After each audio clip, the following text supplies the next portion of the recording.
Fronteira do Brasil com a Venezuela é fechada após decisão judicial. Partidos políticos confirmam a maioria dos candidatos para a presidência da República. Ex-presidente Lula retira pedido de soltura no Supremo Tribunal Federal. Polícia Federal aponta falha mecânica como causa do acidente com Eduardo Campos. O STF retoma audiência pública sobre aborto até 3 meses de gestação. Caminhão-tanque bate em veículo e explode em rodovia na Itália. Depósitos na poupança superam retirada no mês de julho. Fila reúne milhares de pessoas em busca de emprego em São Paulo. Agora no Jornal das 22.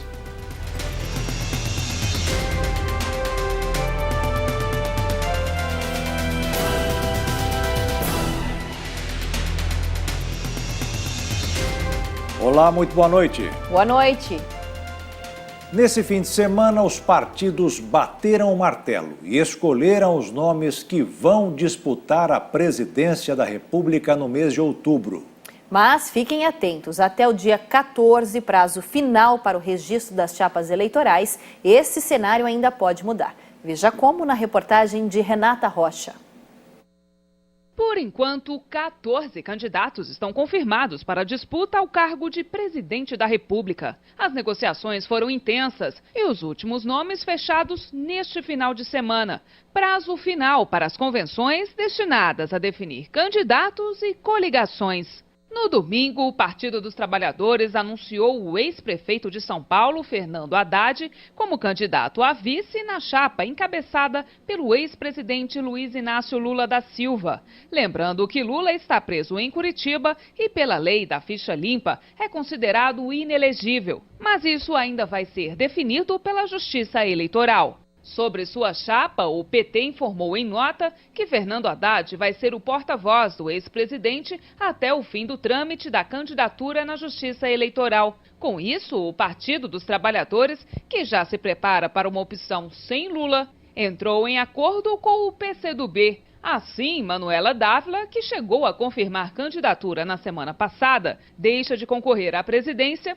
e, após essa etapa, Manuela será a vice de Haddad. O PRTB decidiu apoiar o candidato do PSL à presidência, Jair Bolsonaro, que indicou como vice o general da reserva Hamilton Mourão. Com o acerto, Levi Fidelix, presidente nacional do PRTB, retirou sua pré-candidatura à presidência e será candidato a deputado federal. Bolsonaro anunciou o vice após 3 tentativas que não deram certo. Antes, ele sondou o senador Magno Malta, do PR, o general Augusto Heleno, do PRP, e a advogada Janaína Pascoal, do PSL. Todos recusaram o convite. O PDT confirmou que a senadora do Tocantins, Cátia Abreu, vai ser candidata a vice-presidente na chapa encabeçada por Ciro Gomes. Ela era do MDB, mas foi expulsa do partido ao fazer oposição ao governo de Michel Temer. O ex-governador de São Paulo, Geraldo Alckmin, do PSDB, candidato a presidente, fechou com Ana Amélia, do PP, como vice na chapa. Guilherme Boulos, do PSOL, vai para a disputa presidencial com a candidata a vice Sônia Guajajara, também do PSOL. Henrique Meirelles, do MDB, candidato a presidente, anunciou Germano Rigoto, também do MDB, como seu vice. Também no fim de semana, o PPL confirmou em convenção João Goulart Filho como candidato a presidente da República. Ele é filho do ex-presidente João Goulart, que teve o mandato interrompido pelo golpe militar. Léo da Silva Alves é o candidato a vice. No sábado, o Partido Novo anunciou a candidatura de João Amoedo como candidato à presidência. Amoedo terá como candidato a vice o professor universitário Christian Lobauer. Outras alianças que já estavam firmadas.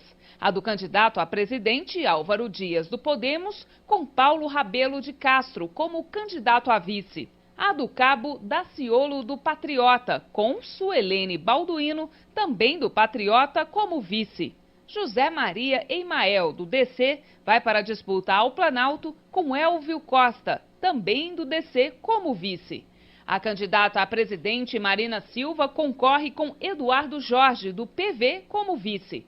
E Vera Lúcia, do PSTU, também candidata à presidência, disputará o cargo com Hertz Dias, do mesmo partido, como vice. Mas esse cenário eleitoral já formado ainda pode sofrer mudanças, porque o próximo passo é confirmar as candidaturas até o dia 15 de agosto.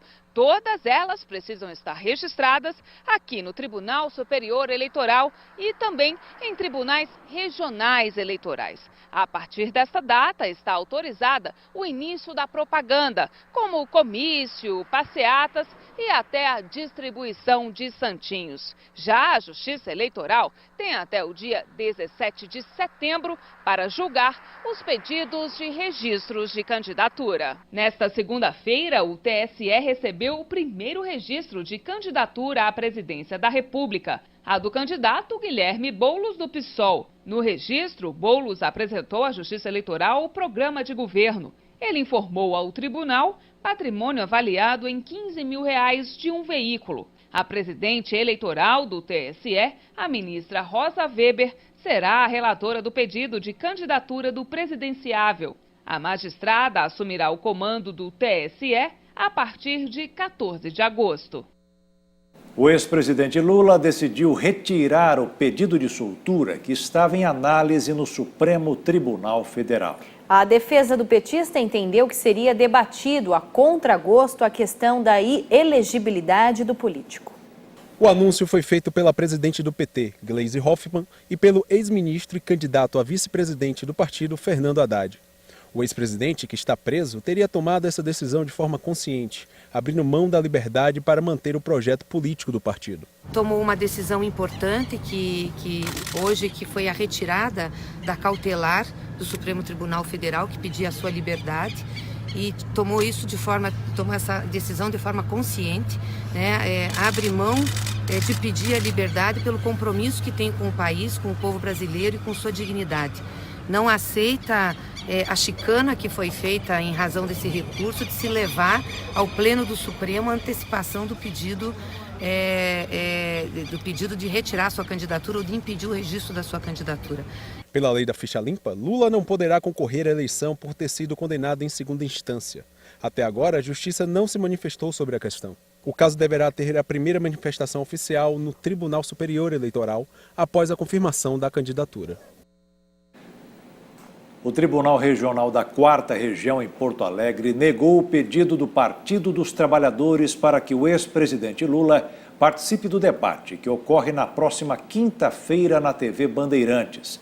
De acordo com a decisão da juíza Bianca Georgia Cruz, a comunicação do preso com o mundo externo deve ser feita através de cartas. Além disso, também afirma que o pedido do PT é genérico e sem legitimidade para pedir benefícios a um detento. Essa é a segunda derrota do PT na Justiça em pedidos semelhantes. A juíza federal Carolina Lebos já havia negado no mês passado um pedido para que fossem feitas entrevistas e gravações com o ex-presidente. Na ocasião, o argumento dos advogados do partido é que Lula teria o direito de fazer campanha até que a Justiça o declare inelegível em função da lei da ficha limpa. O petista foi condenado a 12 anos e 1 mês de prisão por corrupção e lavagem de dinheiro no caso envolvendo o triplex no litoral paulista. Começou hoje em São Paulo o segundo mutirão do emprego. São 4.000 vagas abertas para todos os níveis de escolaridade. E vai ter mais. E num país com 13 milhões de desempregados, não dava para esperar uma fila menor do que a que o repórter Jonathan Alcalá encontrou. O painel de senhas para atendimento ficou pequeno, não cabiam mais números. A previsão é de 1.800 atendimentos por dia. Para ser atendida, a Karina, que procura o primeiro emprego, chegou cedo na fila. Eu cheguei 1h da manhã, saí de casa antes da meia-noite. Cheguei aqui, eu pensei que ia estar não tão cheio, mas já tinha umas 120 pessoas na minha frente já. Já quem chegou mais tarde, perto do amanhecer, enfrentou uma fila muito maior. 5h30 da manhã. 5h30 da manhã, enfrentando chuva, enfrentando frio? Frio. Pés doendo, fome, quando eu tomei café. E quando você chegou já tinha muita gente? Tinha mais ou menos umas 500 já. O Sindicato do Comércio e a União Geral dos Trabalhadores firmaram parceria com mais de 20 empresas para oferecer 4.000 postos de trabalho. Parece muito, mas é pouco se comparado ao número de desempregados. São 13 milhões, segundo o último levantamento do IBGE. Estamos com esse trabalho já no segundo, ampliando a nossa capacidade de oferta de empregos, de oferta de cargos, não é? E de possibilidades num mundo que está desesperançoso por conta de tanta gente não ter um emprego, não ter o pão para pôr na mesa. Os salários vão de R$ 1.200 a R$ 8.000. Para participar do processo seletivo, hoje pela manhã, mais de 3.000 pessoas ficaram debaixo de frio e chuva no Vale do Anhangabaú, no centro da capital. Você manda os currículos pela internet, você nunca tem um retorno. E eles estão cobrando para você. A gente já está desempregado, os caras estão cobrando taxa para você poder se candidatar a alguma candidatura. A maioria das pessoas que passou a madrugada na fila tenta se recolocar no mercado de trabalho. O Felipe Aureliano está há 3 anos desempregado. Eu vim aqui tentar de telemarketing ou de operador de máquina, o que tiver aí. E você quer trabalhar? Isso. Tentar a despesa lá em casa que tá difícil, né? Tá tudo muito difícil. Já o Felipe acabou de completar 18 anos e quer trabalhar. Cheguei aqui era 5h30. Você está procurando emprego desde quando? Desde o começo do ano. Tá fácil ou tá difícil? Tá difícil, né? Já mandou muitos currículos? Já. E aí? Sem resposta, né? Não há vagas? Sem vaga, tudo cheio. Essa é a segunda vez em menos de 20 dias que os sindicatos se reúnem para organizar um mutirão. E ações como essas devem se tornar mais frequentes daqui para frente. Elas fazem parte de uma reestruturação sindical. Tem várias empresas que já se posicionaram em colocar para o próximo mutirão, que eu imagino que nós vamos manter o mesmo número de 4.000 vagas para o próximo, que será com certeza no máximo no começo do mês que vem. A fronteira do Brasil com a Venezuela foi fechada nesta segunda-feira por homens da Polícia Federal, Polícia Rodoviária Federal e agentes da Força Nacional de Segurança. O bloqueio é para impedir a entrada de venezuelanos e atende a uma decisão da Justiça Federal.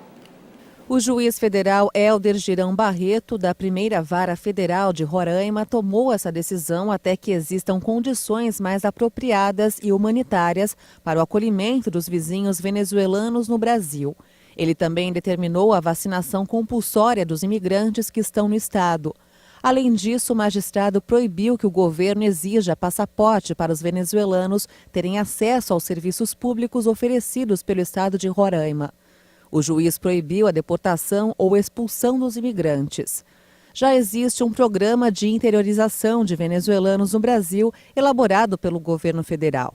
O objetivo é fazer com que esses imigrantes consigam se estabelecer no Brasil.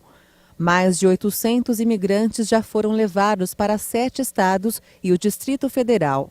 De acordo com a Polícia Civil, até o fim de junho, mais de 55.000 venezuelanos estavam em Roraima, entre residentes e pessoas que pediam refúgio. A cidade de Hiroshima relembrou nesta segunda-feira o ataque nuclear que sofreu há 73 anos. Autoridades japonesas também alertaram sobre as novas tensões nucleares no mundo e os riscos que a tragédia sofrida em 1945 possa se repetir. O bombardeio atômico foi promovido pelos Estados Unidos durante os estágios finais da Segunda Guerra Mundial em agosto de 1945. Foi o primeiro e único momento na história em que armas nucleares foram usadas em guerra e contra alvos civis. Foram mais de 140 mil mortos, um verdadeiro massacre. 73 anos depois, os japoneses recordaram aquele trágico dia. O prefeito de Hiroshima, Zaomi Matsui, alertou que a humanidade não pode esquecer a história para não cometer novamente o erro terrível de usar armas nucleares. Ele também reforçou que os esforços para eliminar as armas nucleares devem continuar e alertou que alguns países se mostram abertamente nacionalistas e modernizam seu arsenal nuclear, reforçando tensões que foram acalmadas com o fim da Guerra Fria. O primeiro-ministro Shinzo Abe também reforçou a necessidade de desnuclearização e disse que o Japão quer atuar com paciência para liderar os esforços da comunidade internacional nesse sentido. 3 dias depois da destruição de Hiroshima, uma segunda bomba atômica atingiu a cidade de Nagasaki. E em 15 de agosto de 1945, o Japão anunciou a rendição, abrindo caminho para o fim da Segunda Guerra Mundial. E veja a seguir, o STF retoma a audiência pública sobre o aborto. E ainda, caminhão-tanque explode em rodovia na Itália.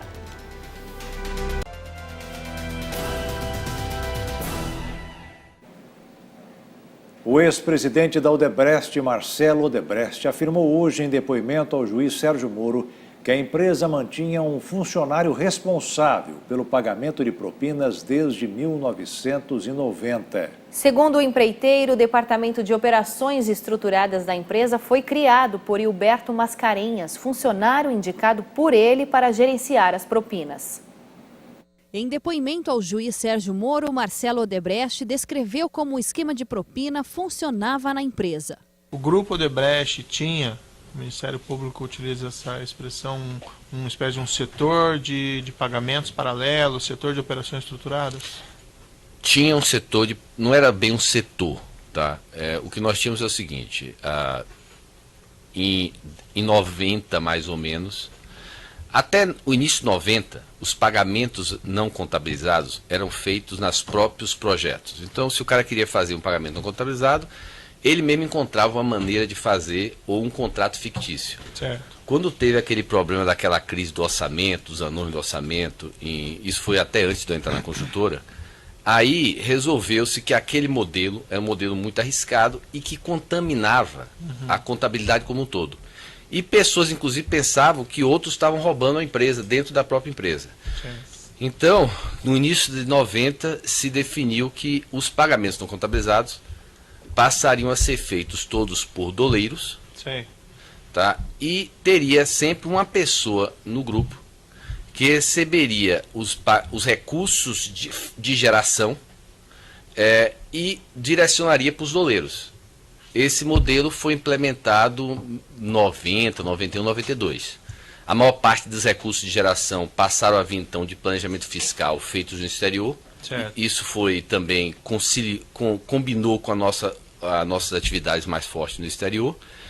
E isso continuou. Então, na verdade, você tinha sempre uma pessoa responsável por direcionar os recursos por doleiros. Marcelo afirmou também que Hilberto Mascarenhas passou a fazer um controle dos pagamentos sem autorização do comando da empresa. Eu, quando entrei na consultoria em 2002, de lá até eu sair, 3 pessoas foram responsáveis por isso. A última pessoa responsável por esse assunto foi Hilberto. Certo. O que se criou uma questão de que um equívoco foi quando chamaram de operações estruturadas. Na verdade, o que aconteceu foi o seguinte: em 2006, quando Hilberto assumiu absolutamente o mesmo papel e devemos fazer a mesma coisa que as pessoas antes faziam, ele só que a pessoa antes de Hilberto, ele tinha o nome de assessor. E todo mundo na empresa sabia que aquela pessoa fazia os pagamentos não contabilizados. Sim. Aí o que é que Hilberto pediu? Que queria ser chamado como responsável por operações estruturadas. Que operações estruturadas é financiamento com garantias. Sim. Para que ele pudesse circular na empresa e as pessoas não saberem. Então, essa foi a única mudança. O que aconteceu além disso foi que Hilberto, sem avisar a ninguém da empresa, tomou a iniciativa de fazer alguns controles e uns sistemas que absolutamente ninguém na empresa sabia, os empresários não sabiam. E, além disso, ele começou a abrir contas de pagamentos, que também não era para ser feito, porque era para ser feito através do oleiro. O empresário prestou depoimento na 26ª fase da Operação Lava Jato, que apura a existência de sistemas de gerenciamento de propinas dentro da empreiteira em que estariam envolvidos o publicitário João Santana e a esposa dele, Mônica Moura, responsáveis por campanhas eleitorais do PT. O Supremo Tribunal Federal retomou hoje a audiência pública sobre a descriminalização do aborto até a 12ª semana de gestação. Mais de 40 representantes de vários setores foram chamados para se manifestar sobre o assunto. O Supremo deverá julgar uma ação que trata do tema. O processo é de março de 2017. Foram 2 audiências públicas para ouvir argumentos pró e contra o aborto. Nesta segunda-feira, a presidente do Supremo falou da importância do debate e pediu respeito à opinião de todos. O Supremo Tribunal Federal, como órgão do Poder Judiciário, decide com a racionalidade que o direito impõe. E que por isso mesmo é que nós pedimos que todos nós sejamos capazes de cada vez mais saber que o outro é diferente, mas é um irmão. Pense ele o contrário, pense ele igual. Estamos todos como experiências de uma sociedade, como pessoas numa mesma sociedade, somos um país, uma nação, com todas as diferenças que temos, inclusive essas de pensar diferente, temas da grandeza, que é o tema da vida, do nascimento. Portanto, eu reitero a minha convicção de que aqui estamos todos com vontade de escutar todas as opiniões e de levar em consideração para o efeito de julgamento que diga respeito ao direito. A ministra Rosa Weber, relatora do processo, destacou os variados aspectos envolvidos nessa discussão.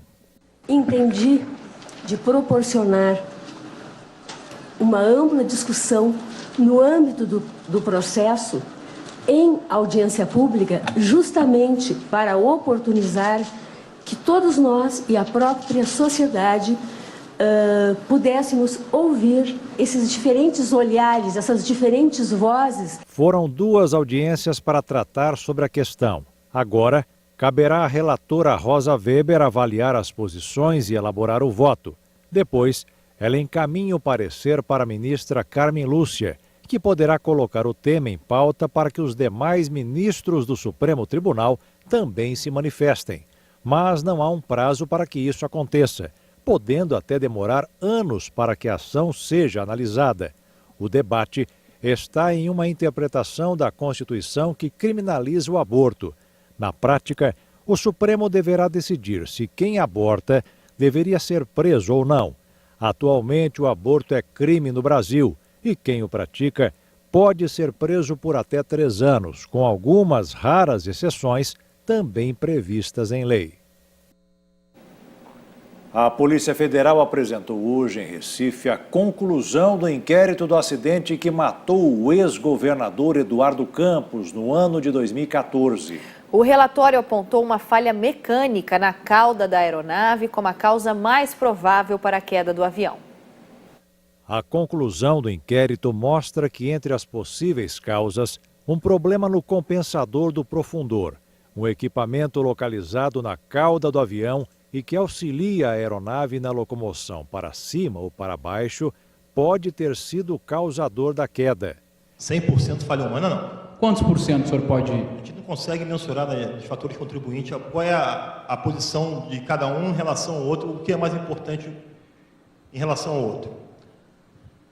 Alguns contribuíram, outros estavam presentes, mas não podemos confirmar se contribuíram ou não, ficaram como indeterminado. Em julho deste ano, o advogado da família Campos, irmão do ex-candidato Antônio Campos, protocolou uma petição na Polícia Federal em que insiste que o laudo da aeronáutica deve ser desprezado e que é fundamental o acesso a uma prova supostamente negada pelo órgão, que são os dados coletados nos motores do avião.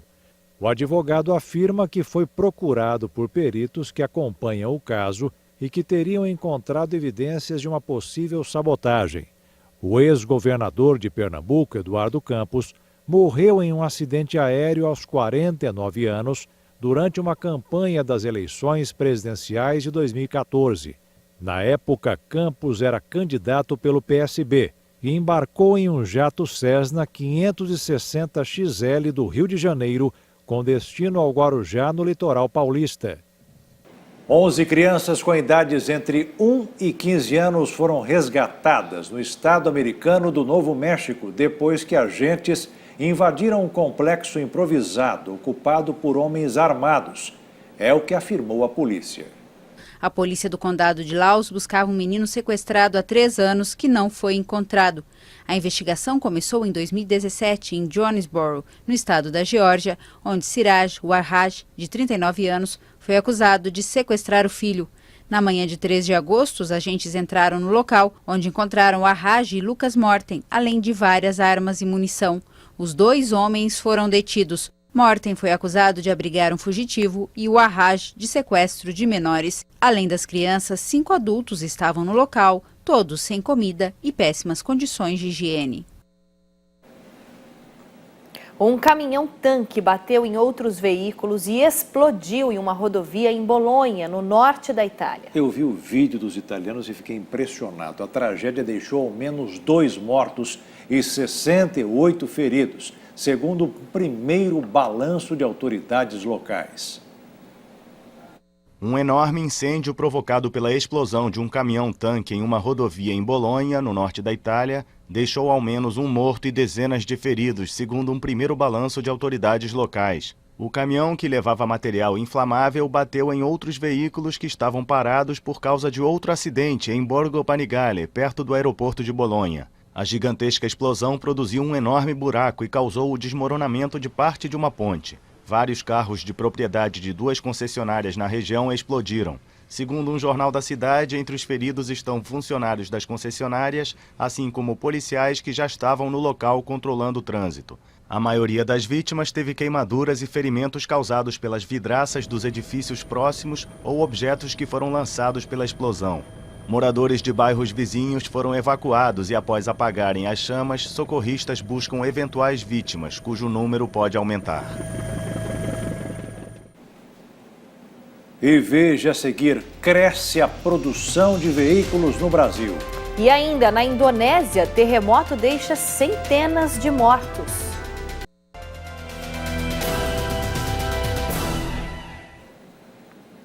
O Banco Central informou hoje que os depósitos na caderneta de poupança superaram os saques em 3,7 bilhões de reais em julho. Veja essa e outras notícias nos destaques da economia. Foram investidos ao longo do mês passado 189,7 bilhões de reais contra retiradas que somaram 186 bilhões.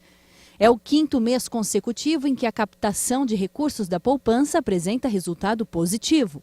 No acumulado dos 7 primeiros meses do ano, os depósitos superaram os saques em 11 bilhões, o melhor resultado em 4 anos.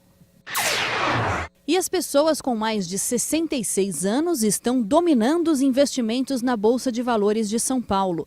A faixa etária detém 44% do montante distribuído em 106 mil contas. A faixa dos 36 aos 45 anos tem mais investidores, com 179 mil cadastros, mas esse grupo responde por apenas 11% do valor investido. Segundo analistas do mercado financeiro, os mais velhos estão abandonando aplicações mais conservadoras, porque conseguem casar 2 fatores fundamentais para aplicar em ações. Eles têm tempo e dinheiro. E a nova lei trabalhista mostra um cenário nada animador para os sindicatos e trabalhadores. No primeiro semestre, a quantidade de convenções coletivas caiu 45% na comparação com o mesmo período de 2017. Já o número de acordos caiu 34%.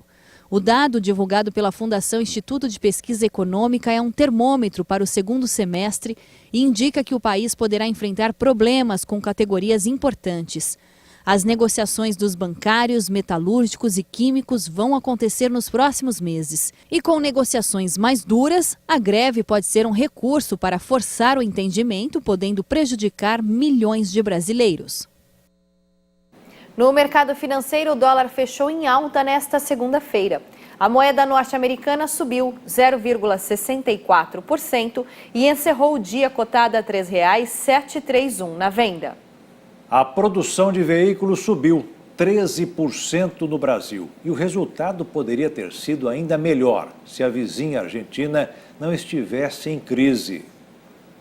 A Associação Nacional dos Fabricantes informou que este ano saíram quase 1.700.000 veículos das montadoras brasileiras.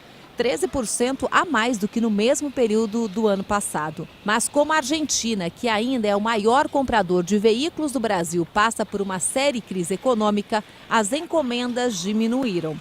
Por isso, em julho, houve uma queda de cerca de 4% em relação a junho. Ao divulgar o balanço, a Anfavea informou que, além da Argentina, o Brasil também está sentindo o efeito do baixo crescimento do México, que também comprava muito do Brasil. A Indonésia retirou hoje centenas de turistas das pequenas ilhas próximas a Lombok, depois do terremoto de domingo que matou pelo menos 98 pessoas e reduziu milhares de edifícios a escombros. Centenas de turistas foram retirados das ilhas Gili, na Indonésia, depois do terremoto que atingiu Lombok no domingo. O tremor de 6,9 graus de magnitude atingiu a região uma semana depois de um abalo que deixou 17 mortos. Equipes de resgate procuravam sobreviventes entre os escombros de casas, mesquitas e escolas. Está terrível em Dili, está muito terrível e eu não sei como chegar ao aeroporto. Estou com a minha filha. Vários pontos de Lombok ficaram sem energia elétrica e autoridades estimam que 80% da região foi afetada pelo terremoto. Mais de 20 mil pessoas abandonaram suas casas. Muitas vítimas fatais estavam em uma área montanhosa situada ao norte de Lombok. O terremoto também foi sentido em Bali, principal destino turístico do país. E a seguir, o frio chega com tudo no sul do Brasil e marca temperaturas abaixo de zero. E ainda a comercialização das orquídeas triplica no Brasil.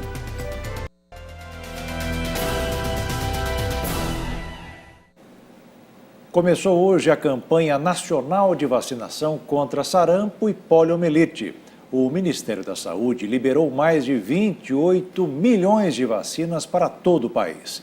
Crianças de 1 a 5 anos devem ser vacinadas. Em Dourados, no Mato Grosso do Sul, a imunização acontece em 38 postos de saúde. No Brasil, de acordo com dados do Ministério da Saúde, cerca de 11.200.000 crianças devem ser vacinadas contra o sarampo e a poliomielite. São 28.300.000 doses das vacinas. Este ano, a campanha, de acordo com a Coordenadora Municipal de Imunização de Dourados, tem como objetivo vacinar as crianças de 1 a 5 anos, criando assim imunidade de grupo. A movimentação nos postos de saúde de Dourados no primeiro dia da campanha nacional de vacinação contra o sarampo e a poliomielite foi fraca. Pelo menos 12 mil crianças estão na faixa etária de vacinação. A meta, de acordo com a Secretaria Municipal de Saúde, é vacinar até o final da campanha, no dia 31 de agosto, 95% destas crianças. O dia D da vacinação será no próximo dia 18, onde, além de todos os pontos de vacinação já definidos, haverá também uma base volante na Praça Antônio João, no centro da cidade. O sarampo, já voltou a circular no país. A gente sabe que a paralisia infantil também teve um aumento do número de casos em país que ainda circula. Então a gente precisa manter uma cobertura vacinal aí adequada e segura para evitar a circulação. Então a campanha em massa, a revacinação é para pegar possíveis falhas e conseguir controlar aí a imunidade do ambiente. E é de extrema importância lembrar que a vacina previne doenças que já estavam erradicadas no país e que toda criança na faixa etária deve ser imunizada. A vacina não tem a capacidade de desenvolver a doença, estimular a doença, A da paralisia infantil é gotinha, então é importante que leve sim, porque o risco da doença é muito maior, da dor ou de uma febre baixa, que é o que a vacina pode levar. O frio chegou com tudo no sul do país. A massa de ar frio derrubou as temperaturas nos 3 estados da região. Pelo menos 10 cidades de Santa Catarina tiveram temperaturas abaixo de zero. A madrugada foi gelada no sul. Segundo o IMET, o Instituto Nacional de Meteorologia, o município de Urupema, na Serra Catarinense, marcou menos 4,1 graus. A famosa cidade de São Joaquim registrou menos 1,9 grau e a vegetação ficou coberta por uma fina camada de gelo formada pela geada. As temperaturas negativas também não foram diferentes em algumas cidades do Paraná e do Rio Grande do Sul. Durante a tarde, a temperatura subiu e ficou um pouco mais amena. Para amanhã, de acordo com o IMET, vai ter sol em quase toda a região sul e a temperatura vai ficar um pouco mais elevada. Mas a previsão de geada nas serras gaúcha e catarinense no período da madrugada e as primeiras horas da manhã desta terça-feira. O Vale do Itajaí deverá ser úmido com frio e chuvisco. No sudeste, o alerta fica para o Rio de Janeiro. Amanhã, a previsão de que ocorra alerta de temporal entre a madrugada e as primeiras horas da manhã. A Europa registrou temperaturas quase recordistas hoje, mas as previsões são de uma trégua após semanas de sol ininterrupto. A população já começa a aceitar este novo clima como normal no continente devido às mudanças climáticas. A onda de calor que atinge a Europa causou focos de incêndio em vários pontos. Em Portugal, depois de atingirem os 45 graus Celsius, as temperaturas abrandaram ligeiramente, mas não o suficiente para tornar mais fácil o trabalho dos cerca de 1.100 bombeiros em Monchique, no sul do país. A região foi coberta por densas nuvens de fumaça na manhã desta segunda-feira. Durante a noite, as autoridades esvaziaram várias casas, com 24 pessoas feridas. O Serviço Meteorológico anunciou que, após o pico de sábado, as temperaturas deveriam permanecer mais baixas nos próximos dias. Na Espanha, o trabalho dos bombeiros foi facilitado por ventos mais calmos. Os agentes trabalharam para conter o incêndio florestal em Almonaster la Real, na província de Huelva, no sudoeste do país. A previsão atual é de um final mais frio para esta semana, com temperaturas nas casas dos 20 graus Celsius. Por trás das belas cores e do perfume suave das orquídeas existe um mercado promissor. Na última década, a comercialização da flor triplicou no Brasil. Atualmente, mais de 500 mil unidades são vendidas por ano.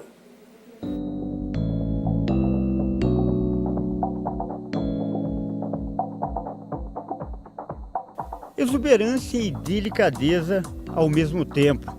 Uma beleza que se manifesta em cores, formas e aromas. Adocicado, suave. Qual é a sensação que ele te passa? O que ele te lembra? De campo, de estar no campo. São as orquídeas, uma flor que começou a ser cultivada na Grécia Antiga. E hoje existem mais de 35 mil espécies em todo o mundo. No Brasil, um dos maiores festivais de orquídeas acontece em São Roque, no interior de São Paulo. E aqui é possível encontrar desde a espécie mais popular até aquelas mais raras, como essa, que é asiática. Essa outra é conhecida como sapatinho, por causa do formato ser bem parecido com o de um sapato de bebê. Entre tantas belas cores que saltam aos olhos, uma flor chama atenção por outro motivo, justamente por ser muito discreta. Eu estou falando dessa aqui, ó. Olhando assim, nem parece que tem flor. É que para ver a flor a gente precisa da ajuda dessa lupa aqui. Isso porque essa é a menor espécie de orquídea. No meu modo de ver, a orquídea é uma flor maravilhosa. Atrai milhões de pessoas atualmente porque existem 35 mil espécies no mundo, cada uma com um detalhe diferente. Então isso é uma atração maravilhosa, não é? A oferta de orquídeas no mercado nacional ainda é bem menor do que a procura dos consumidores. Para garantir a produção necessária, o Brasil importou no ano passado quase 25 milhões de reais em mudas, que vieram principalmente da Holanda. Uma dificuldade que fez com que muitas pessoas decidissem cultivar o seu próprio orquidário. É o caso de Rosângela. Começando, pesquisando, vendo como que eu vou escolher as melhores espécies, assim, então eu estou aprendendo ainda. O que motivou a senhora a ter essa iniciativa, a ter o seu próprio orquidário? A terapia. Uma terapia. Quando a gente entra, começa a mexer com plantas, você esquece, você distrai a mente, esquece os problemas. E assim, é uma terapia para a mente. A orquídea é ciência e paciência, tá? Então ela tem uma relação com quem compra e com quem cultiva, tá? Você cultiva ela durante um ano e ela te agradece com uma flor. E um detalhe que chama atenção é que muitas dessas espécies já não são mais encontradas na natureza. Elas só sobrevivem graças à atuação dos produtores, que plantam as sementes nos orquidários. Um exemplo é essa aqui, ó. Ela é uma Cattleya valqueriana. Antes ela era encontrada facilmente no Cerrado Nacional. Hoje já é difícil encontrar uma dessa na natureza. Outro exemplo é essa outra aqui. A curiosidade é que antes ela era vista com abundância às margens dos rios Tietê e Pinheiros, em São Paulo. Mas hoje só em exposições como essa. Tem muitas que estão extintas na natureza. Se não fossem os orquidófilos fazerem por semente, elas já não existiriam mais. Se na natureza elas estão cada vez mais raras, nas grandes cidades ganham espaço. O comércio de orquídeas deixou de ser exclusividade das floriculturas e agora já está nos supermercados, lojas de conveniência e até padarias. Essa flor é considerada um presente refinado, de bom gosto, que agrada principalmente as mulheres. Eu acho delicado, eu acho uma forma da natureza se expressar bem bonita.